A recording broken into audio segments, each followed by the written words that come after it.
Bonjour à tous, j'ai aujourd'hui le plaisir d'accueillir Karine Scholtes pour fêter les 10 ans de la Fédération du recrutement à Luxembourg. Donc Karine, tu as deux rôles, tu es Chairman of the Board de la House of Training et puis tu viens aussi de créer ta société qui donne du conseil en changement organisationnel. Donc félicitations pour cette aventure entrepreneuriale. Merci beaucoup. Karine, on a eu envie de te solliciter aujourd'hui pour ton regard aiguisé. Aiguisé sur le marché, notamment sur le marché de l'emploi, mais pas que, évidemment. Pour te solliciter sur la vision que tu as du marché à horizon 10 ans. Quelle est ta vision de Luxembourg ? Donc aujourd'hui, on a pour but de se parler honnêtement. Et puis si il y a des choses concrètes que tu as envie de suggérer, surtout, tu n'hésites pas. La première question qu'on avait envie de te poser, c'est...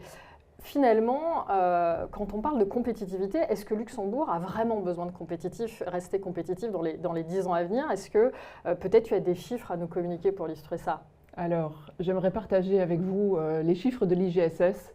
À l'horizon 2040, l'IGSS prévoit que le Luxembourg aura besoin de recruter 335 000 nouvelles personnes. Pourquoi ? Mais parce que d'un côté, on aura 180 000 personnes qui vont partir à la retraite d'ici là, et 155 000 nouveaux postes vont être nécessaires pour accompagner le développement de l'économie luxembourgeoise. Donc c'est un chiffre énorme, ça représente en fait 68% de la workforce actuelle, donc le changement va être massif. Bien évidemment, on n'a pas compté sur les effets de l'intelligence artificielle. On a prévu que le développement économique du Luxembourg se passe comme les prévisions du Statec le prévoient aujourd'hui. Donc, toutes choses étant égales par ailleurs, 335 000 personnes, donc c'est énorme. Donc oui, en résumé, oui, Luxembourg aura absolument besoin d'être attractif d'ici 10 ans. Ok, waouh, c'est vrai que... Et vous aurez en tant que recruteur du boulot. Ne t'inquiète pas. Non, alors ça, je ne m'inquiète pas. La question, c'est comment le faire encore mieux pour avoir la possibilité de promouvoir correctement, effectivement, Luxembourg. Et c'est pour ça aussi qu'on est là aujourd'hui. Mais c'est vrai que ce sont des chiffres qui donnent le vertige, dont on n'est pas du tout conscient, finalement, quand on ne prend pas de recul. Et ça donne le vertige aussi parce que on se dit que l'intelligence artificielle va évidemment rebattre les cartes aussi en termes de compétences. Comment toi, tu vois les choses dans l'alignement du besoin des compétences des entreprises à long terme et également dans les compétences qui sont disponibles à court terme, parce que si l'offre et la demande se rejoignaient si facilement, évidemment, ce serait génial pour tout le monde. Oui. Alors j'ai une certaine crainte qui est que d'un côté, le risque le plus important que je vois, c'est que le niveau de chômage va augmenter dans une certaine population et que nous serons face à une pénurie de main-d'œuvre de l'autre côté. Et donc là, il faut vraiment faire en sorte pour que cet écart soit le plus réduit possible.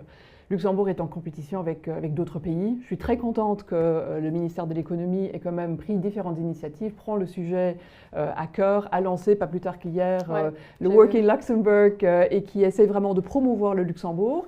Mais c'est clair que nous devons rester un talent hub qui est vraiment important. Et je pense que Luxembourg a différentes cartes à jouer par rapport à ça. Et une des cartes qu'elle doit avoir, c'est d'attirer les différents candidats, et Luxembourg aura besoin de ces personnes qui vont faire de l'immigration de haut niveau à Luxembourg. C'est aussi ça que les chiffres nous montrent, parce que allez, 335 000 personnes, la population actuelle ne produira, entre guillemets, jamais suffisamment de talent par elle-même que pour répondre à ce besoin qui est juste massif. Donc, on aura besoin de cette immigration et on aura besoin de former ces gens qui vont être là pour justement faire en sorte que les gens ne viennent pas seulement pour un job, mais qui restent par la suite pour une carrière, parce qu'ils vont trouver non seulement les possibilités d'évolution, mais qui vont également trouver un cadre de vie à Luxembourg qui leur donne envie de rester. Oui, envie et que c'est possible, effectivement. Tu le dis très bien, parfois on arrive à attirer des gens pour des missions données ou par des groupes donnés. La question, c'est comment on arrive à les garder et à renouveler finalement leur set de compétences. Donc tout à fait d'accord, le besoin de formation, on l'a déjà dit plusieurs fois, mais c'est indispensable pour rester effectivement compétitif et garder cette population employable dans une certaine mesure. Absolument, et j'irai même plus loin. C'est cette capacité, quelque part, à vraiment proposer une carrière à quelqu'un. C'est former, oui, mais c'est former avec un but. Je ne vais pas venir me planquer à Luxembourg pendant quelques années juste parce qu'une société va me payer 1 000 € de salaire en plus que le salaire que je gagnerais dans un autre pays européen.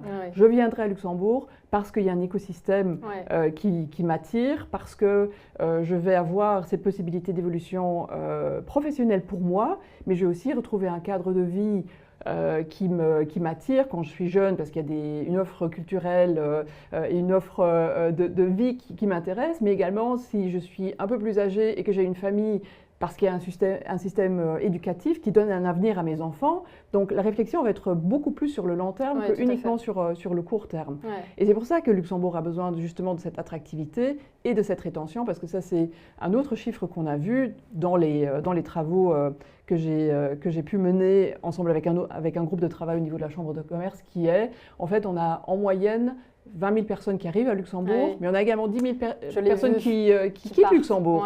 Donc c'est comme dans une entreprise, le turnover a un coût, et il a un coût pour Luxembourg aussi, donc il faut vraiment faire en sorte pour que les gens viennent et restent.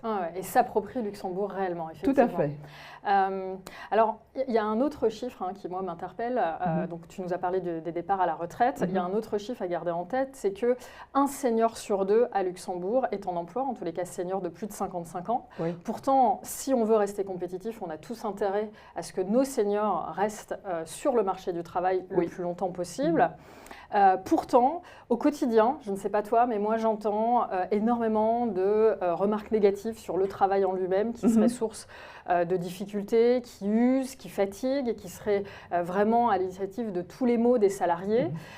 Comment toi tu imaginerais qu'on pourrait revaloriser le travail comme étant aussi, et c'est mon cas, une vraie source de plaisir au quotidien? Oui, alors je suis tout à fait d'accord avec toi, Gladys.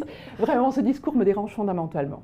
Et je trouve qu'il y a aussi une incohérence dans le discours, parce que d'un côté, tout le monde veut avoir dans son intitulé de fonction senior private banker, senior expert in blablabla, je ne sais pas quoi. Et en même temps, on a cette notion de senior qui est aussi associée à l'âge. Et donc, on est senior à partir de 55 ans et on reçoit même des aides à partir de 45 ans. Ouais. Donc, je trouve qu'il y a une incohérence dans ce message qui est, quelque part, on donne...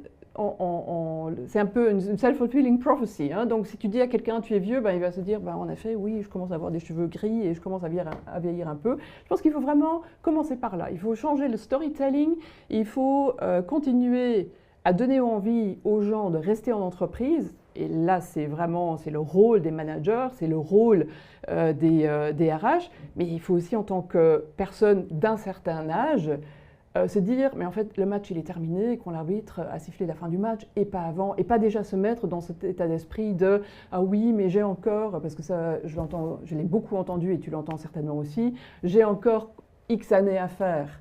Non, en fait, je trouve ça très triste, quelque part. Vraiment se mettre dans ce mindset de continuous learning et de se réinventer en permanence. Ouais. Et il faut que l'âge, à un moment donné, soit juste une donnée, mais ne soit pas un élément si important dans l'évolution de carrière. Ah ouais. Parce qu'un jeune un jeune ne se projette pas sur 20 ans non plus. Donc quelqu'un de 55 ans, mais pourquoi est-ce qu'il ne pourrait pas avoir un projet sur les 10 ans? Exactement. Dans le changement tellement rapide que nous observons dans nos entreprises. Mais en fait, 10 ans, c'est beaucoup. Ah oui, 10 ans, c'est le long terme, effectivement, dans les entreprises. Donc l'âge ne doit pas être un critère de discrimination et surtout ne pas assimiler un âge comme étant un critère, j'ai envie de dire, de seniorité en tant que tel. Quelqu'un qui a 55 ans peut très bien vouloir faire un job de quelqu'un qui en a 5 ans a priori, et c'est son choix et c'est à nous de le respecter en tant que RH ou recruteur externe et interne. Absolument d'accord. Alors, il y a un autre point finalement que j'avais envie de soulever avec toi, c'est quelle carte Luxembourg a-t-elle vraiment à jouer dans cette compétitivité? Autrement dit, comment on peut agir aussi tout un chacun comme étant un ambassadeur de Luxembourg? On en parlait avant, dans notre capacité à transformer finalement des gens qui arrivent à Luxembourg dans leur capacité de s'approprier Luxembourg. Toi, comment tu vois ce point d'ambassadeur finalement?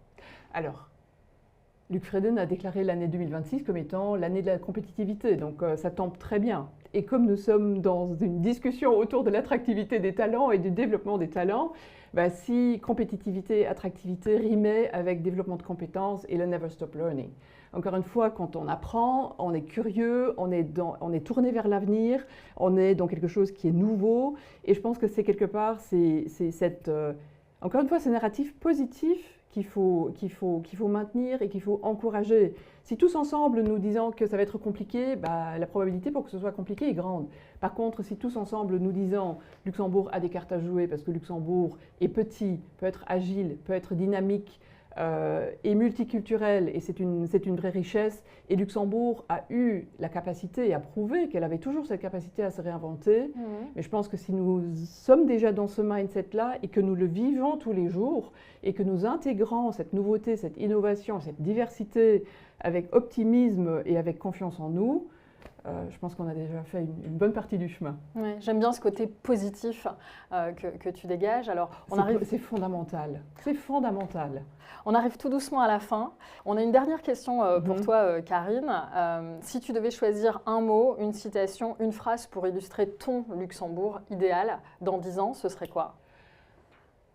J'aurais envie que Luxembourg soit un rôle modèle, quelque part, pour l'Europe. Je pense que ça, on aura réussi si on aura montré que l'agilité, l'innovation et la diversité sont des vrais atouts. On est petit, je pense qu'on a beaucoup de cartes en main, à nous de les jouer. Let's make it happen. J'aime bien cette conclusion. Moi, ce que je retiens de ton message, c'est peut-être un message à tout un chacun, c'est qu'on a tous plus d'impact sur le futur de Luxembourg que ce qu'on croit. Merci beaucoup, Karine. Merci à toi, Gladys.